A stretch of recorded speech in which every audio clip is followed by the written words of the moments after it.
Hey guys, welcome to the channel. As you see in the thumbnail, What If Issei trained by Kisher Zelretch Schweinert Part 1. Before I start, please do support for more awesome content and subscribe my channel and like this video and also share this video with your friends. I have created my other videos playlist, there you can watch my all videos easily, check out as well. Let's start this video. Ao was one of the cities located in the northern province of Japan. The city itself was not that large, boasting a modest population of 300,000 people, but it was considered a beautiful and quiet place for families to go hiking or to have a picnic. Yes, there were several groups of gangs prominent in the city. However, they were small enough to the point that the local police could control them. The poverty rate of the city was only 4.57%, so there was also a lack of major crime in the city. All in all, Kao City was a nice place to live in, despite its lack of size and history, compared to the local tourist hotspots like Kyoto and Tokyo. It was on a peaceful and cheerful day within Kuo City that our story began. The sun shone its glorious bright and warm light on a Sunday, while the sounds of birds chirping and children playing painted a picture of happiness in Kuo City. It was a picture that screamed peacefulness. Except for one young boy. The boy with short brown hair was currently alone in a park. He sat quietly on a swing with a frown on his cute face, while his body moved up and down from the swinging motion. He was very sad. The emotion was plastered all over the child's face, showing it to the world while the rest of the world in turn ignored him. Despite the sadness, no one, neither children nor parents, saw this. He was sad because today was the day that had lost his best friend, his brother in all but blood, who would always play with him every day and supported him at his side. He was already missing the happy moments where they played hero together, with both of them trying to save each other from an imaginary villain. Their last day had been filled with crying and hugging his friend, who had also been crying, before they had been separated by their parents. Their bond had been forced to end when his friend's father had to move to Europe because he had accepted a high-paying job. Now, the boy actually did not consider himself as someone who had a hard time socializing with others. He was sure he could find another awesome friend like him one day, but it would not be that easy. He had been together with his friend for years. The bond he had created with him could not be replaced like it was some kind of cheap 100 yen toy. At that exact moment of time as the boy was reflecting about the loss of his best friend, an old man would normally appear out of nowhere and catch the boy's attention. And thus the boy would be sent on a path that would turn him into a very perverted adult who made the devil of lust, Asmodeus, very proud. However, this did not happen in this universe, for there was no perverted old man to appear. But fate demanded that there had to be an old man, and thus the world provided one. For before the sad boy, there now was a strange old man. The boy raised his head when he noticed a shadow blocking the warm light of the sun that had been giving him some comfort and saw the man. The figure before him was a huge old man with spiky gray hair and a beard, wearing a black robe that covered a black tuxedo. The British-looking gentleman's look was completed with a gold cane that looked more like a troublesome assessor than actually useful. But what caught the boy's attention the most were his eyes. They were a deep crimson, like blood. Boy, why are you sulking?" the old man asked gently. The boy was silent, simply staring at the old man. The old man, in turn, just stared back. "I'll take a guess you didn't say anything because your parents told you not to talk to strangers. Am I right?" The boy nodded silently in agreement. "That would be difficult," the old man murmured to himself while rubbing his beard. After a moment of thinking, he said, "Then how about this? I will become your friend," he declared proudly. The elder's self-congratulating thoughts to his awesome solution were cut short when the boy replied in a flat tone. "I'm not going to be friends with a strange old man. What a rude boy." The old man chided the boy with a scowl. "Didn't your parents teach you to respect your elders?" "Ah, he is right. Mom did tell me about that," the brown-haired boy thought to himself. "But I don't want to be friends with you. You are too old and wrinkly." The boy pouted slightly, making the old man laugh. "Then don't be. How about we become acquaintances instead?" "Acquaintances?" the boy asked while tilting his head, not understanding the meaning. "Acquaintances, my boy. It is something that is almost a friend but at the same time also not," the old man explained with a grin. "How about it?" "Okay then," the boy replied with a nod as he found the reason good enough since it wouldn't replace the bond with his friend. "Good. Now, boy, since we have become acquaintances, can I know why you are sad?" the old man asked with a once more gentle tone. "My friend. He has gone to England," the boy said in a low tone, his head hanging down in sadness. "Oh, why did your friend go there?" "His father said he has to work over there." The old man let out a hum while rubbing his beard once more, a thoughtful expression on his face as he stared at the boy. "What were you guys usually doing?" he asked. "We played the hero," the boy declared in a proud manner instantly, and the old man laughed again. "Hero, eh? What an interesting game," he said with glee, his face showing his amusement from what he heard. "Hey. Don't laugh, old man. being the hero is cool. The boy scowled before he smiled in joy. One day I will become a real hero. And then, I will go to find Arena then ask him to become a hero too. Tell me then, boy. The old man's expression was filled only with amusement. What do you think is a hero? A hero is an awesome guy who beats bad guys and always saves the world. He answered with a big grin. Who and what else? He also saves people. He makes people around him happy. Like Superman. The boy answered with a slight pause due to thinking about his reply. Make people happy, eh? Then, what about the villain? The old man asked again. Well, the villain always loses. The hero always beats him after all. But if the villain loses, he will be very sad. Shouldn't heroes make all people happy? The boy scowled at the logic, but the villain is a bad guy. He makes people sad. If the hero beats him, then people will be happy. The villain is not always a bad guy, boy. For example, Irina's father leaves with your friend and makes you sad. Does he count as a bad guy? The old man asked and the boy was taken aback. He put on a thoughtful face for a moment before slumping into feet. No, Shidu-sen is not a bad guy. He murmured, but then, what should heroes do if the villain is not a bad guy, but he keeps making people sad? He asked. Heroes should try to understand the villain why they became bad guys in the first place, and then try to persuade him to stop. If the hero can't, then the decision is in the hero's hand. Whether he will stop the bad guy or not depends on him. The old man said with a fatherly smile, and the boy seemed to process the words. I think I understand. The boy muttered and the old man laughed. Good. Now boy. Since you are a good child, I have a present for you. The old man started to rummage through his clothes before pulling out a pack of cards. You said you want to be a hero, right? The boy bobbed his head up and down in agreement. I will become a hero. Then this toy will help you become one. See here. The old man showed the boy the cards proudly. The elder leaned down so he could whisper in the boy's ear, don't tell anyone, but this is a secret toy that allows you to transform into a superhero. The boy exclaimed in awe, you mean the one like the one in a movie? Yep. Now keep your voice down. The old man said in a chiding tone, and the boy clamped his hands over his mouth in a childish manner. These cards will give you the power of a superhero. The elder grinned and showed one card to the boy. It pictured a knight wearing armor who was holding a sword straight up. This is the saber class card. Someone who possesses mastery over the sword. Their sword skills are so great that even gods would be awed. The boy let out an impressed grunt. Like King Arthur, he asked eagerly. Yep. Like King Arthur. The old man nodded in agreement. Here is the second. This time, he pulled out a card that showed someone calmly posing with a long lance. This is the Lancer class card. Like Saber, who wields a sword, Lancer uses a spear. You know Zhao Yun from the game Dynasty Warriors? That guy is a Lancer. Yui? Cool. And here is the Archer class. This one is like Robin Hood. You know, the hero who stole from bad rich guys and gave it to the poor. Yep. That's him. Archer class. Robin Hood. The boy squealed with a grin. Irina often wanted to play a princess. He then asked me to become Robin Hood and rescue him. Dunno why, I mean, he is a boy. He said with a slight scowl at the last part. The old man only let out a bark of laughter while thinking, oh, if only this boy knew what awaits him in the future. Anyway. This is the Berserker. This is a hero who is angry when their precious person or princess gets killed. Remember Superman when he thought Louise Lane had been killed? That was an example of the power of the Berserker class. So is the Berserker always angry? The boy asked. That's not cool. How can I save people if I am always angry? He pouted and crossed his arms. That depends on you. Didn't Superman's enemy lose when he became a Berserker? Well yes, I guess. Ahahaha. Anyway. This is the Caster class. You know the Harry Potter books are those magical girl anime? Yep, those are casters. The old man said and this time the boy made an O with his mouth while making an impressive noise, and this is the rider class. You know Kamen Rider who always rides a bike? Yep. That would be an example for a rider. Kamen Rider Kuuga.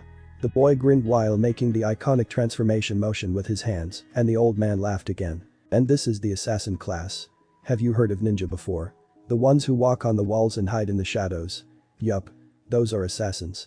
The old man grinned, seeing the boy making hand seals and covering his face with an upper part of his cloth, while saying nin. Nin. Really, children were always amusing, and now the last one is this. The boy stared at the card eagerly. However, his expression became confused, and he looked back at the old man. Jai-chan, the card is blank. Yep. This card is blank, boy. Among the 7 classes, this one is special. If you pick this card it will be suited only to you, and try to pick what class is best for you.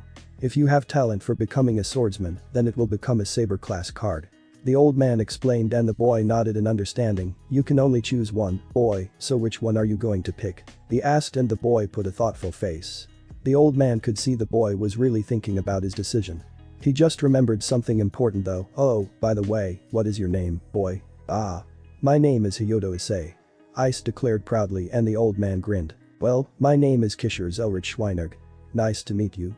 Now pick your card. Will I choose sometime later in an unknown place. So, are you done?" Yeah, I'm done." "What's with that tone? You sound like an old stupid relic. You're one to talk, old vampire. It is not like you are in your prime." "Hahaha. Are you sure this will be interesting?" "Of course I am. I have seen this boy's life. There are so many possibilities for him. But most of them always turn him into a pervert.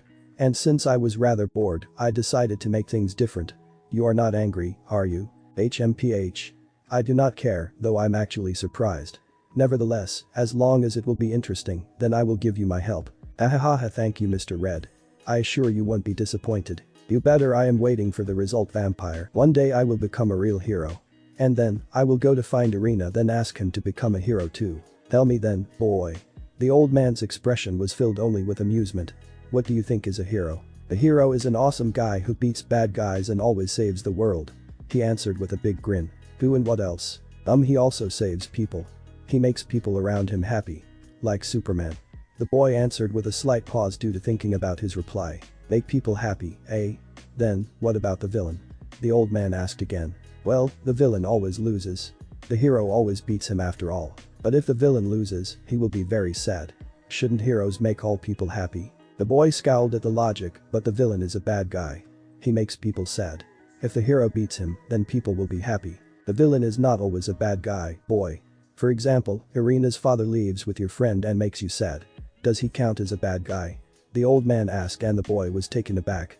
He put on a thoughtful face for a moment before slumping in defeat. "No, Shidu-sen is not a bad guy," he murmured. "But then, what should heroes do if the villain is not a bad guy, but he keeps making people sad?"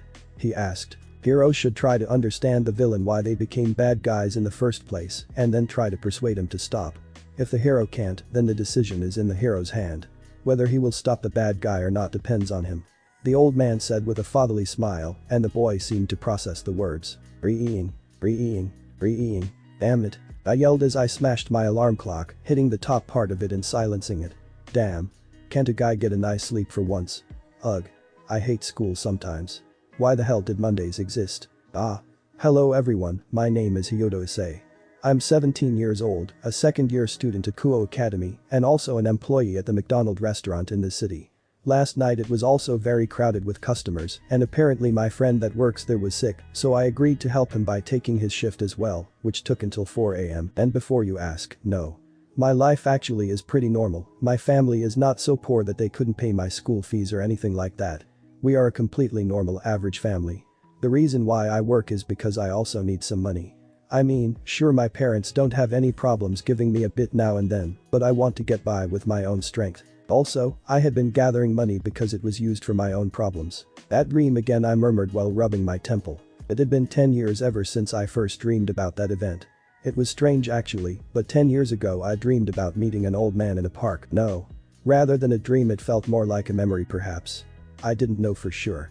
To be honest, if I recall correctly, I fell asleep in the park that day after crying due to Irina's departure to England. I thought maybe it was a dream where I met an old man and talked about being a hero with Irina in the future.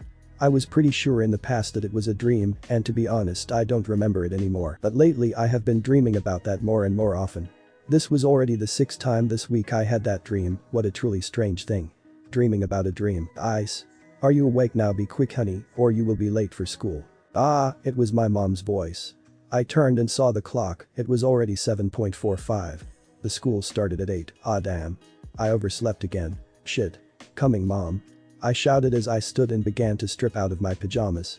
12 minutes to take a shower and another 3 minutes to walk to school while eating. Kuo Academy, a private school.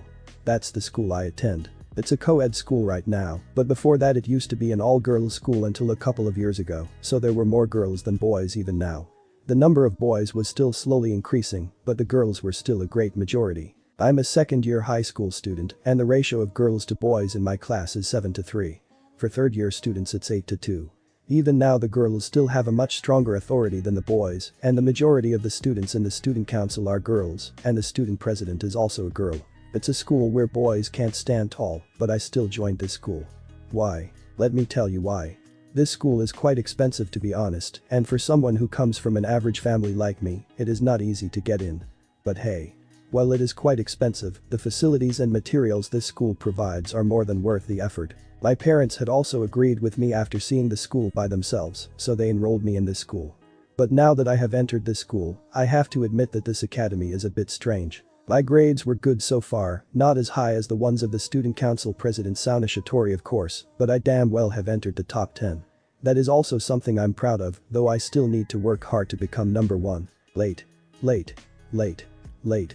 Late. I kept repeating the words like a mantra while I ran as fast I could. The distance between the academy and my house was actually quite far. People would need 30 minutes if they were to walk normally, and maybe 10 minutes if they could run the entire way. Me? Well, I don't intend to boast, but I'm fast.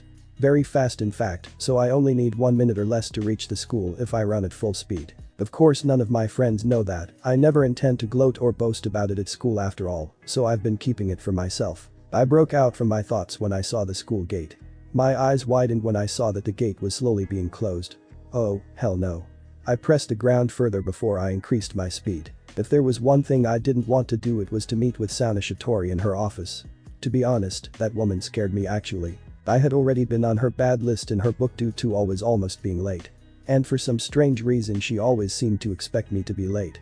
Thankfully, I was not late, only almost. Save. I skidded my feet on the ground, and if this was in an anime, I was sure that dust and dirt would be flying because of my feet digging into the ground as I passed through the gate. I turned my head and saw that the gate was closed. The gatekeeper who had closed it only shot me an amused look while shaking his head. I let out a sheepish chuckle while waving my hand in a greeting manner. Man, this increased my almost late count to. This is the 56th time that you're almost late in this year, Hiatus-san. I immediately froze for a moment when I heard a familiar feminine voice. Slowly, I turned to the woman who was wearing glasses and adjusted them slightly while giving me a stern look. Then it could be considered as a world record, right, Kaichu? I asked with a small grin. Kaichu was a woman with short hair, and her figure was slim and healthy. She was not Japanese, I'm sure of that. Perhaps she was Asian, but she was definitely not from Japan. She was quite beautiful in my eyes. What? I'm a boy. It's just normal if I'm attracted to the opposite gender. Especially at my age. Anyway. Meet Sauna Shitori, a third-year student of this school, and also the student council president. She was the third most popular student in school, and it seemed her strict and bossy behavior was quite appealing in the eyes of male and female students alike. While I attempted to make a joke, Sauna unfortunately didn't share my humor as she shot me another glare, making me raise my hands in a surrendering manner. It's not something to be proud of, Hiatus-san.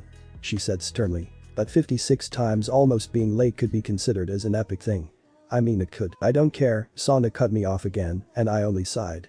There are rules in this school and if you wish to study here, you have to obey them. Technically, I never broke the rules. I'm not even late. Only close to being late. Sauna opened her mouth before slowly closing it again when she found that my argument was right. She also closed her eyes, and I could tell she was quite upset now. Just go to your class now, Hiatus-san. She breathed out with a sigh of resignation. Sure. I replied with a smug tone before I started to walk away. However, when I was in the middle of it she called me again. And Hiatus-san, I'm really looking forward to seeing you when you're late. She said, a sweet smile plastered on her face, and I knew one thing for sure. That was not a kind smile, no matter how sweet it looked and how cute it was on her face. No, really. It was not just my imagination, clearly there was something strange and wrong with this woman. A few hours later, you're almost late again today, Ice. It was during lunch break in the cafeteria where I usually sat alone and ate by myself. To be honest, it wasn't like I was antisocial, I just really enjoyed eating alone as it allowed me to focus on my meal. Most of the time I got to enjoy eating lunch alone like this, but sometimes there was this woman who kept coming and approaching me. I greeted her and gave a nod to her. Yeah, close one today. I told her, smiling slightly. Really, Ice, you're always almost late. Just what the heck do you do every night? Aika asked me as she sat on the opposite side of my table. Working, I said simply as I began to eat again. Last night I worked until 3 AM and went to bed at around 4 AM. Everyone, meet Aika Kiryu, one of my friends. We have known each other for a year already, and while we're not that close, we're still quite good friends. And let me tell you one thing, if you're a man, never, ever let her stare at your crotch.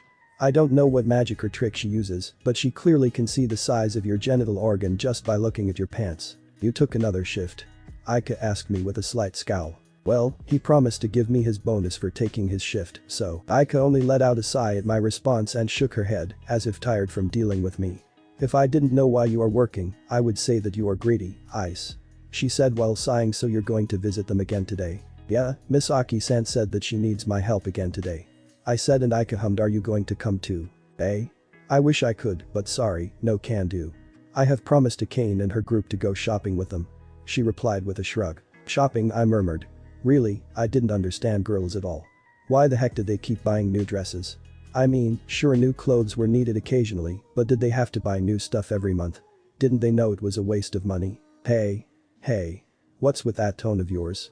You must be thinking something like, why the heck do girls always need to buy a new dress every month?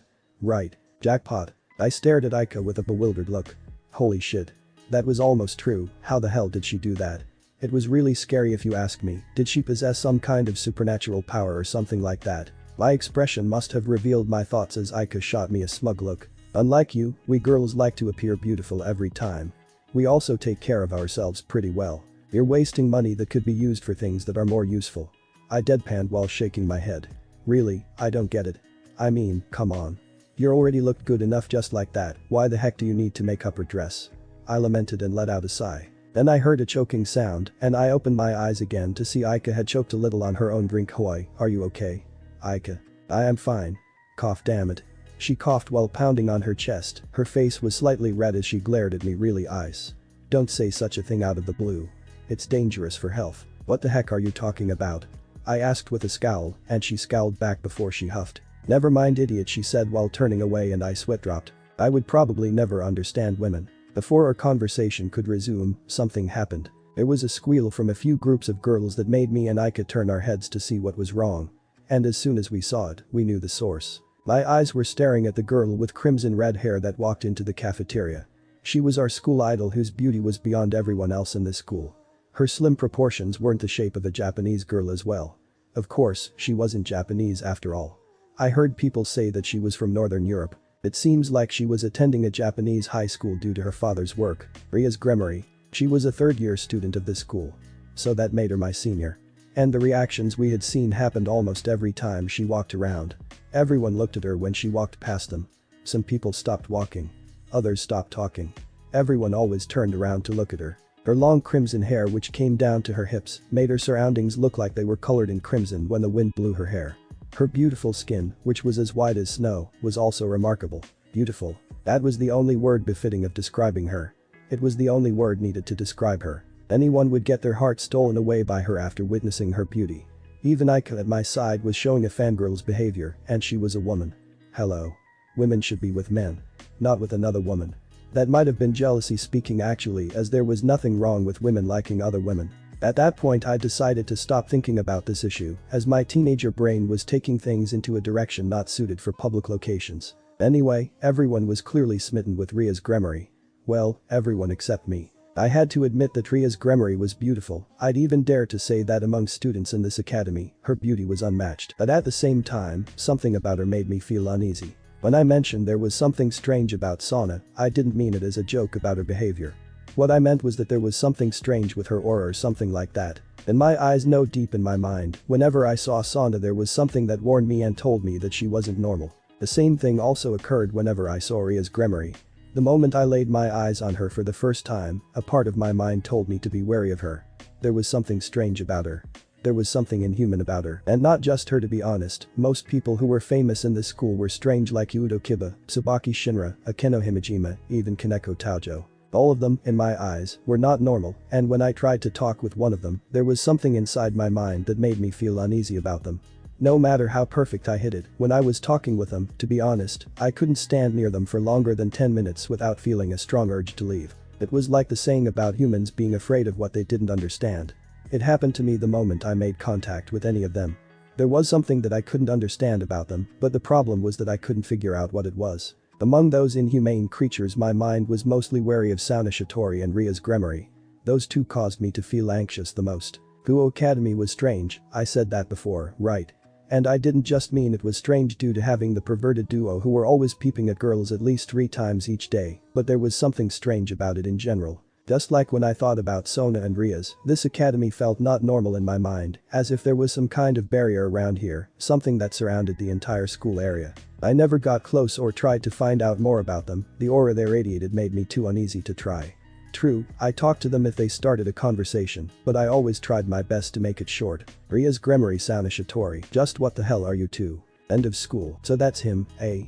Ria said as she was staring down at Ice, who was walking home. Yep, OOC Issei, the student that has been almost late 56 times during the semester.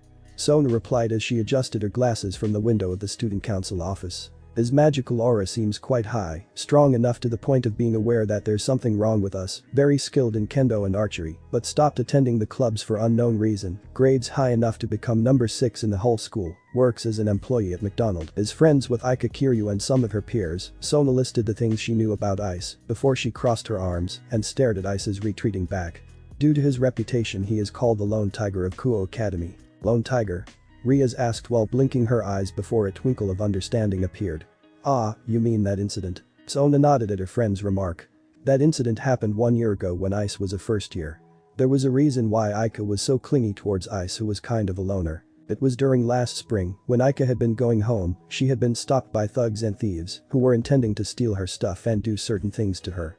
Now, Kuo City might be a peaceful city, but that doesn't mean there were no crimes, thugs or other things like that in this city. Back on track, when Aika was cornered, Ice coincidentally was on his way back home from his work and helped Aika by beating the 4 thugs that were trying to hurt the girl. The next day those 4 thugs went to Kuo Academy, along with 11 adult men who were carrying blunt weapons and even some knives. The result? Ice still demolished them. None of them were dead, but they sure as hell got the message that Ice was someone not to mess with. And afterwards they didn't come back and were never seen again. Sona and Riaz also made sure of that since they used small magic to make them leave Kuo City. And afterwards rumors began to spread. The whole school began to pay attention to what Yus was doing and discovered that he was actually quite a loner. He still associated with others and talked with everyone who approached, heck, he even would help everyone who asked him. But he was still quite a loner. For some reason he couldn't bring himself to make friends as easily as normal people did, no matter how normal he appeared to be. And thus the Lone Tiger of Kuo Academy had born. Kaneko also sensed something inside him. Something powerful, maybe he possesses a strong sacred gear, Riaz said, and Sona nodded. Sona agreed and Riaz hummed. By the way, I still don't get it. Why tiger? Riaz asked. Because he's not wild, he's in control of himself and smart, he's not just some ferocious beast who lashes out at anything. Tigers are calm and smart while hunting their prey, they won't attack you if it is troublesome, and you don't bother them. Ice is like that. Sona explained while adjusting her glasses. Ooh, that was quite descriptive, Riaz giggled, you are quite accurate, eh? As expected from you. Sona in response merely silenced herself, her expression still stoic when she caught some women talking with Ice. I want him, Sona said bluntly, making Riaz blanch. He is a good person for my peerage and for the student council. He's smart enough to enter it and we can clearly use a boy in it. His almost late reputation isn't really a problem and I still have some pieces that I could use for him. Sona told her rival before she sighed. The only reason why I didn't recruit him already is because of you, Riaz. If OOC Issei were to contain a hidden talent, then he would be good for your peerage against Riser. Only silence was Ria's answer for that. She actually knew how interested Sona was in Ice. Riaz was not the first one that had laid her eyes on the boy. Sona had, even before the event, given Issei the nickname Lone Tiger. The boy was quite smart and also often helped other students, he even sometimes fixed old school equipment, saving the school the costs of hiring a repairman. Sona had planned to recruit a boy when he had become a second year because she had wanted to observe Issei a bit more and to get to know him better after he joined the school. Originally her plan had been to recruit him this month, but she hadn't. The reason was because Riaz had asked her to. There was news about her engagement with Riser being hastened somehow. Riaz of course was angry and had demanded to know why, but her father hadn't told her and her big brother had been also the same. Then Riaz had asked Sona to give her a chance to recruit Issei. If the boy really was that special, then he could become the key for her freedom. Sona of course was not happy, not one bit. She had been after Issei for over a year already, and the only reason she had not invited him before was because she had wanted to observe his growth. In a sense it was Sona was a farmer who slowly and carefully grew her crops, and just when she was ready to harvest them, someone else came along and tried to take it instead. Had it been any other person, Sona would have fought for Issei. Oh yes, she would have fought it. However, Riaz was her friend, best friend ever since they were children, and they had grown up together, and for that she was willing to give her a chance, one chance for Riaz to recruit Issei. However, if she were to fail then that would be it. There wouldn't be another chance for her. Don't worry Sona, when I get Issei I will make sure he's going to spend some time in the student council. Riaz tried to reassure her friend and Sona inwardly snorted. I don't think you will. If there's one thing I know about you, Riaz, it's that you are very greedy and protective of your peerage. Sona thought but did not voice it out loud. She was aware that Riaz herself actually also knew about that. She even noticed that Riaz said when and not if, indicating that she pretty much saw it as a done deal. The Fallen have already made a move on him as you've predicted. Hopefully you'll get what you want. Sona simply replied with a stoic face. I must say as firmly as she stared at Ice. For the sake of my dream, I must, she muttered. Ani Chayan. I saw a black blur dash towards me and didn't do anything to prevent her from approaching me. Instead, I opened my arms wide and grinned. With a high speed, the black blur crashed to me and I let out a soft grunt. However, my feet dug themselves into the ground strongly so I didn't fall. Shizun-chan. I greeted back with a grin as I stared down at the brown-haired girl that had just tackled me. The cute girl raised her head and met my brown eyes with her own golden brown ones, showing a grin of happiness as she stared at me. Ani-chan. Did you bring that figurine for me? She asked cutely. Of course I did. I've brought you the new figurine. I said warmly as I lifted her up like a doll with both my hands as she wasn't that big. Her height only reached to my chest and she was quite petite. Really Gim. She demanded with an eager face and I couldn't help but smile at her. Shizun was a girl at middle school age with golden brown eyes and long brown hair. And despite her petite and slim figure, she was quite well endowed for her age for some reason. She was wearing a red sweater and short green pants that reached the middle of her thighs, as well as a pair of yellow shoes. Shizun and I turned our heads when we heard a familiar voice that called the little girl's name. With brown hair that reached to her shoulders, wearing a formal suit for women and appearing to be around 24, this woman was Misaki Akamatsu, a scowl on her face as she stared at Shizun. Shizun. I told you not to run. What would happen if you were to fall and get hurt? She asked as she approached us. But I wanted to meet Ani-chan. Shizun whined with a cute pout. You would have reached him sooner or later, so you didn't need to run. Everyone, meet Misaki Akamatsu and her adopted daughter, Shizun Akamatsu. As you can see, I'm quite close to these two. Let's cut the story and explanation short. Misaki is only a simple employee that works at an office in the city. 5 years ago she found Shizun, who was trying to find food by going through garbage cans, and she took her in out of sympathy. At first she had planned to drop Shizun at the orphanage, but the girl had insisted on staying with Misaki, and after a while the woman had finally relented. However, when Shizun turned 8, problems arose. She needed to be educated and go to school. Misaki simply didn't have the money for that, and she needed to work harder in order to enroll Shizun at a school, not to mention when she went to work, there was no one to guard Shizun if something were to happen. And that's where I came in. I met them accidentally when Shizun made me drop some food that I had bought. Of course I forgave her and tried to find out about them due to curiosity. Thus, after learning about the situation, I offered my help. Misaki was reluctant at first and even had one of her friends silently monitor me for a while, but when she found that I was trustworthy enough after staying with Shizun for a year, she decided to give me some trust. In order to help them, I also began to work and I found a job as an employee in a McDonald's restaurant. True, it actually took away some of my free time, but hey. It was my time, so I could do with it what I wanted. You said you want to be a hero, right? I will become a hero. There was a reason why I often helped people. It was silly of course, but it was due to that silly reason that I have become what I am now. Now. I was aware that it was almost impossible to become a hero in this era. I mean, in a highly technological and modern place like this. It was pretty much a pipe dream. The only conflicts that existed now were mostly politics, and there was no war in this country or anything like that in this era. However, that didn't mean I gave up. If I couldn't become a hero like people in the old era, then I would become one for the people I could see around me, people I could find here. Shizun was one of those people. If I could help her, then I would. Being a hero meant helping people. Maybe I wasn't a real hero, but hey. Helping people was fun, especially if it meant I got to see them smile and live in peace, hear them laugh and enjoy spending time with their beloved people. This world really was an amazing place. Now, Misaki-san. I don't think you need to scold Shizun-chan that harshly. Whatever I was going to say stopped in my throat when I saw Misaki's glare turn to me. Let me tell you, Misaki might look gentle, but she was a Lion King Air Queen, I guess. She was a Lion Queen when she was angry. Sometimes she could be scary like my mom. And that meant something, seeing how my father was quite perverted and she had to keep a leash on him so the perverted beast inside him would not rise up again. Yeah, they were strange, but they were my parents and I wasn't embarrassed about them. Now, Shizun. Kasan will go to work, okay? Make sure you play nice with Ice-kun. Misaki lectured her adopted daughter. Hi. Shizune squealed with a big grin. Ah, this girl is really cute. Ice-kun, I'll leave Shizune in your care like usual. I will be back at 9 p.m, okay? Yes, Misaki-san, leave it to me, I said while kneeling to reach Shizune's height. I will protect my dear and beloved Shizune-chan with my life. I declared while hugging Shizune and rubbing my nose to her cheek, making her giggle. Ani-chan, that tickles. Shizune giggled while pinching my cheeks. Yeah, I can see that. Just make sure you'll control your hormones, Ice. I don't want to report you to the police due to you harassing Shizune. Misaki said to me while rolling her eyes. Hey. I take offense to that.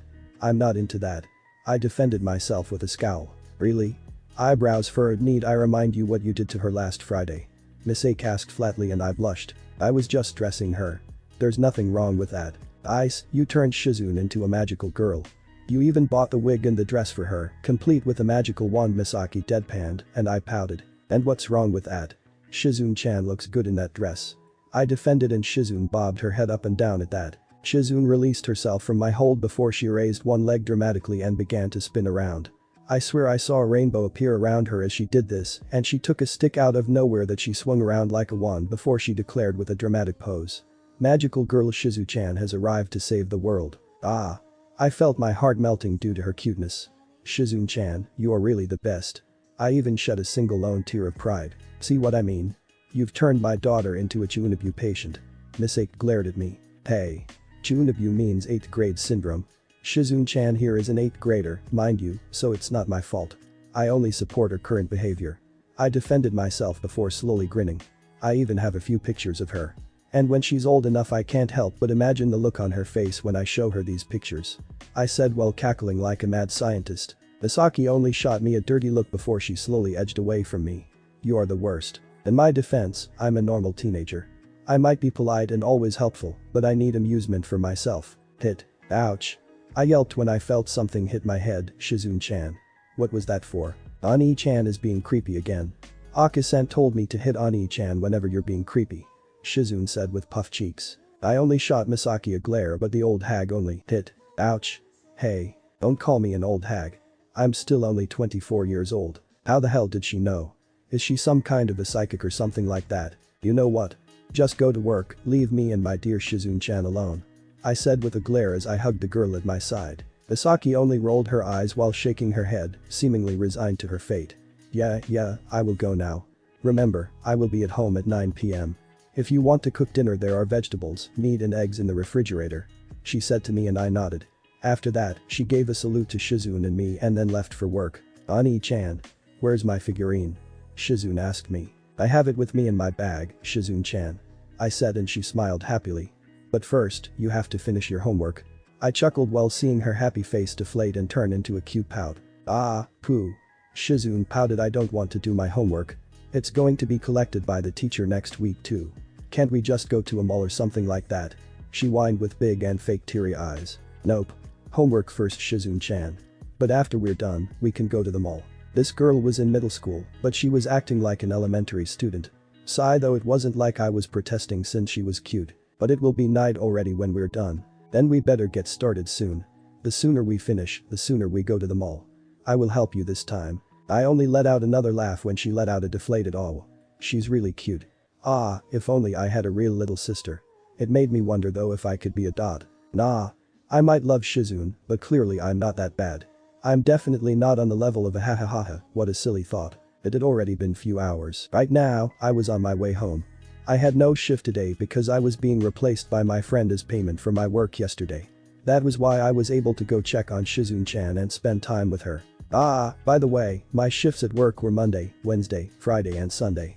I started working at 6 p.m. until 11 p.m. While I was on my way, I glanced at the watch on my wrist and noted it was already 10 o'clock. I had already told my parents that I was at Shizune and Misaki's place and had also told them that I had no work so I would come home early. To be honest, my parents never really supported my idea of working at a young age, but after a few conversations and persuading, my parents agreed so I could gain some experience at a younger age. The day was quite fun actually, seeing how I spent much time with Shizune-chan. Though I had to say that I felt sorry for that Yuma girl, she tried to ask me out on a date, but I rejected her. Now, to be honest, I found her attractive, but when I saw her, I got the same strange feeling I got when I was near Sana and Rias. True, the sensation seemed different, but my feelings told me that she wasn't human. To be honest, recently I have become paranoid.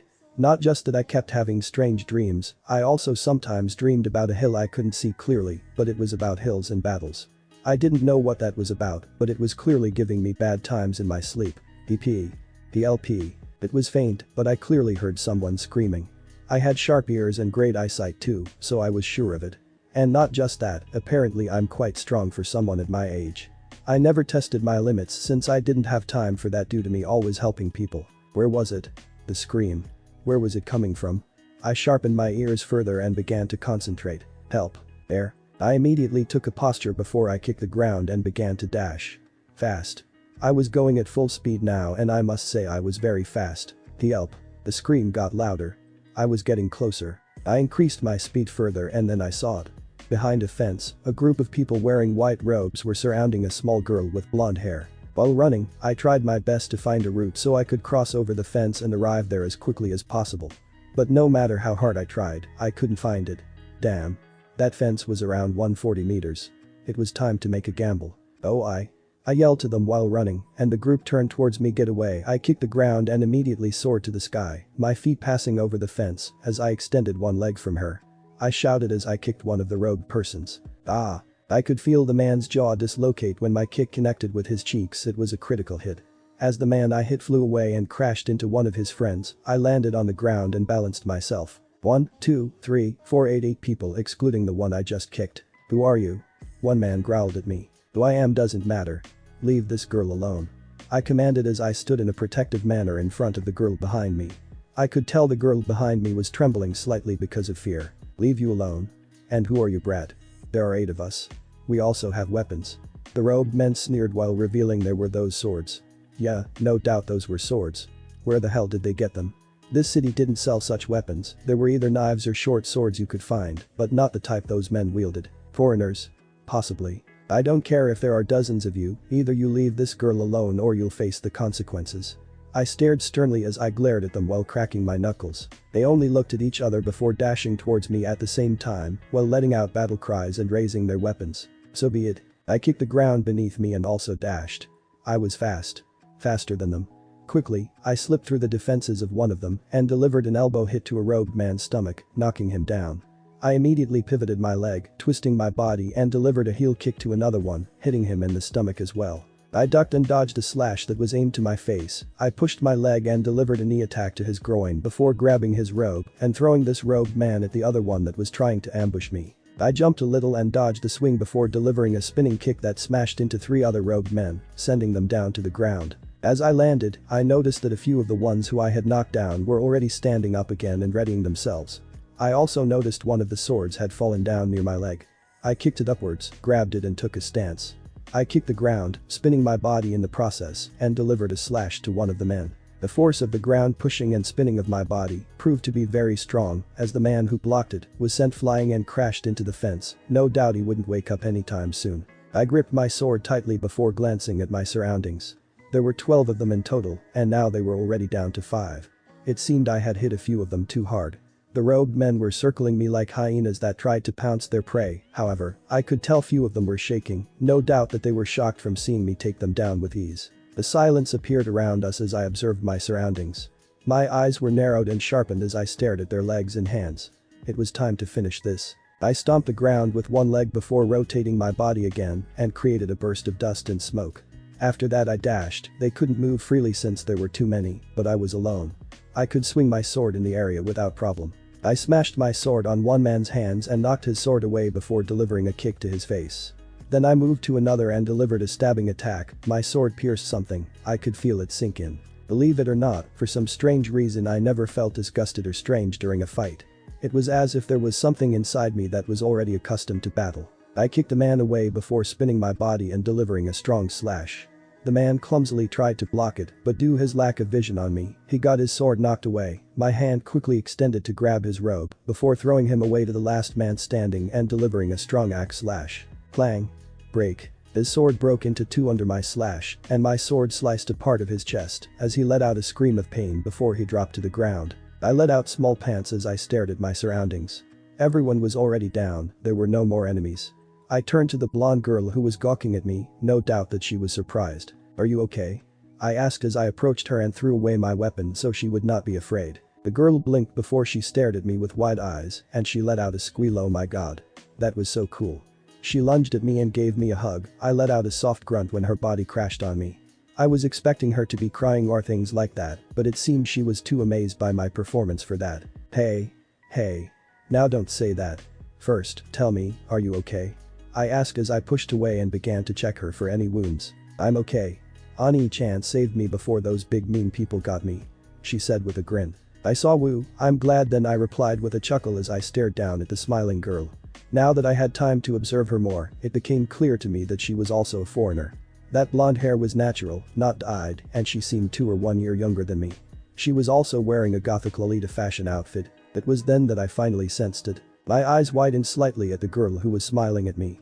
Part of my mind once again yelled to alert me. This girl is not a human. My muscles' reactions must have been quite visible as I saw the girl below me notice them as well. "Ani-chan. What's wrong?" she asked. "Oh?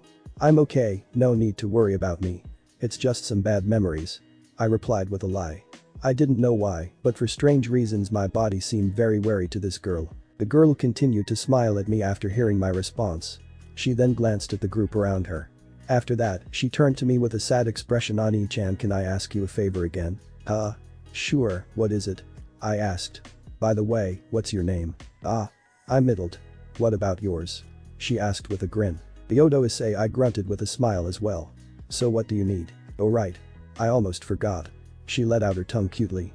Then she opened her eyes and grinned at me. "Ani-chan, I need you to die for me." "Eh?" Squelch. The crimson pool of blood immediately splattered on the ground. Thanks for watching this video.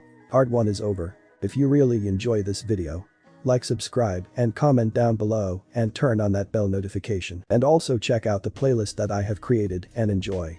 Link is in the description. See you in the next video. Goodbye.